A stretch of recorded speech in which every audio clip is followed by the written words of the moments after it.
ग्रामीण भागातील युवक आणि लहान मुलांमध्ये सध्या क्रिकेट, बैलगाडी शर्यत आणि घोडागाडी शर्यतींबद्दल मोठे आकर्षण निर्माण झाले असून गावागावात या पारंपरिक आणि क्रीडाविषयक उपक्रमांना मोठा प्रतिसाद मिळत आहे.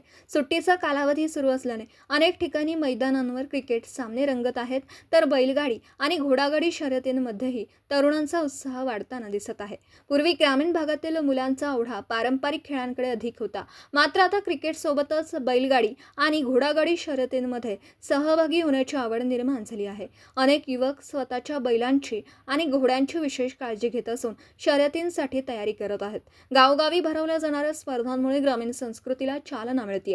क्रिकेटमुळे मुलांमध्ये संघभावना, शिस्त आणि शारीरिक तंदुरुस्ती वाढत असल्याचं पालक सांगत आहेत. तसेच बैलगाडी आणि घोडागाडी शर्यतींमुळे ग्रामीण परंपरा जपल्या जात असून युवकांमध्ये उत्साहाचं वातावरण निर्माण झालं आहे. अनेक ठिकाणी स्थानिक मंडळांच्या वतीने स्पर्धांचं आयोजन करण्यात येत असून विजेत्यांना आकर्षक बक्षिसं दिली जात आहेत. ग्रामीण भागातील या वाढत्या क्रीडा संस्कृतीमुळे युवकांमध्ये सकारात्मक ऊर्जा निर्माण होत असून गावांचे सामाजिक वातावरणही अधिक उत्साही बनत असल्याचं चित्र दिसून येत आहे. मराठी एस न्यूजसाठी दत्तवाडहून जहागीर रणमली.